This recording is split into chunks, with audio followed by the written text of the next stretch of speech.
ফুটবলের প্রতি মানুষের ভালোবাসা কতটা তীব্র হতে পারে। প্রিয় দল আর প্রিয় খেলোয়াড় লিওনেল মেসিকে চোখের সামনে খেলতে দেখার জন্য মানুষ কত দূর যেতে পারে। কেউ হয়তো নিজের জমানো টাকা খরচ করেন, কেউ বা গাড়ি বাড়ি বিক্রি করে দেন। কিন্তু আর্জেন্টিনার 4 যুবকের পাগলামি জাস্ট সব রেকর্ড ভেঙে দিয়েছিল। কোনো বিমান নয়, কোনো বিলাসবহুল জাহাজ নয়, তারা পাড়ি দিয়েছিলেন দীর্ঘ 10,000 কিলোমিটার পথ, আর তাদের বাহন ছিল সাধারণ সাইকেল। গল্পটা আর্জেন্টিনার কর্ডোবা শহরের 4 বন্ধুর, Lucas Ledesma, Leandro Blanco, Silvio Gatti ও মাতিয়াস ভিলায়া রুয়েল। পেশায় তারা কেউ শিক্ষক, কেউ সাইকেল মেকানিক, তো কেউ কন্টেন্ট ক্রিয়েটর। 2022 সালের মে মাস, যখন পুরো বিশ্ব কাতার বিশ্বকাপের কাউন্টডাউন শুরু করেছে, তখন এই 4 বন্ধু নিলেন এক অদ্ভুত সিদ্ধান্ত। তারা ঠিক করলেন আফ্রিকার এক প্রান্ত থেকে সাইকেল চালানো শুরু করবেন এবং মধ্যপ্রাচ্য পার হয়ে কাতারে পৌঁছাবেন। তাদের এই মিশনের নাম দেওয়া হলো টোডো এ পেডাল বা অল অন পেডাল। বাড়ি থেকে বিদায় নেওয়ার সময় অনেকেই তাদের পাগল বলেছিল এই যাত্রা অসম্ভব, কিন্তু তাদের মনে ছিল শুধু একটা জেদ, মেসির শেষ বিশ্বকাপ তারা মাঠে থেকেই দেখবেন। 1 মে 2022 দক্ষিণ আফ্রিকার কেপটাউন থেকে শুরু হলো তাদের এই মহাকাব্যিক যাত্রা। একটা বা দুটি নয়, দীর্ঘ 177 দিনে তারা পাড়ি দিয়েছেন 15টি দেশ।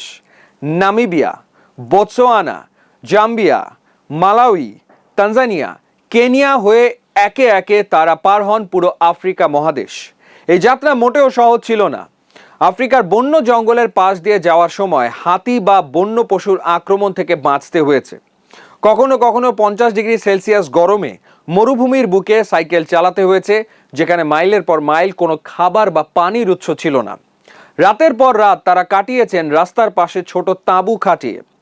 মাঝপথে সাইকেল ভেঙে গেছে, শরীর ক্লান্তিতে ভেঙে পড়েছে, কিন্তু তারা থামেননি।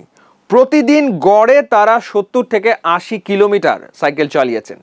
তবে এই দীর্ঘ যাত্রার পেছনে শুধু মেসির খেলা দেখার স্বপ্নই ছিল না, ছিল আরও এক মহৎ উদ্দেশ্য। এই 4 বন্ধু তাদের এই যাত্রার মাধ্যমে প্রতিটি কিলোমিটারের জন্য ফান্ড বা তহবিল সংগ্রহ করেছিলেন। সংগ্রহীত সেই অর্থ দিয়ে আফ্রিকার প্রত্যন্ত অঞ্চলের সুবিধা বঞ্চিত শিশুদের জন্য হাজার হাজার গাছের চারা রোপণ করা হয়।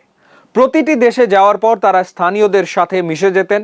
স্প্যানিশ ভাষা না জানলেও কেবল ফুটবলের ভাষা দিয়ে আফ্রিকার ছোট ছোট বাচ্চাদের সাথে ফুটবল খেলতেন এবং তাদের মাঝে আনন্দের বার্তা ছড়িয়ে দিতেন। যদিও এই মানবিক কাজের আড়ালে তাদের নিজেদের শরীর কিন্তু চরম পরীক্ষার মধ্য দিয়ে যাচ্ছিল।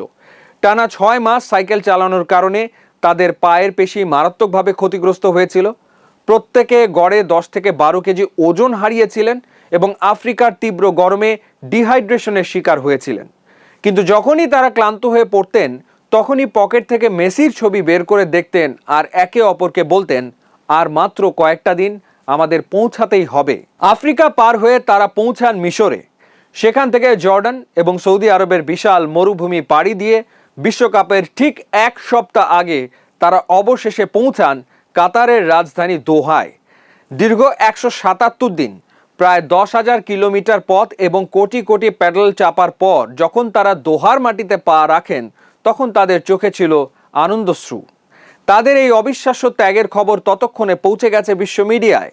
খোদ আর্জেন্টিনার ফুটবল অ্যাসোসিয়েশন তাদের এই যাত্রাকে সম্মান জানায়। তবে সবচেয়ে বড় চমক ছিল অন্য জায়গায়।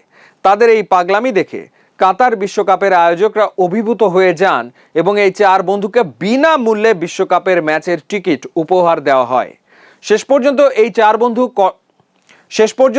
4 বন্ধুর কষ্ট বৃথা যায়নি। তারা শুধু কাতার পৌঁছাননি, বরং 18ই ডিসেম্বর লুজাইল স্টেডিয়ামে দাঁড়িয়ে নিজেদের চোখের সামনে লিওনেল মেসিকে বিশ্বকাপের সোনালী ট্রফিটা উঁচিয়ে ধরতেও দেখেছেন। হয়তো একেই বলে খাঁটি ভালোবাসা, যা সমস্ত দূরত্ব, বাধা আর অসম্ভবকে এক নিমিষে হারিয়ে দেয়।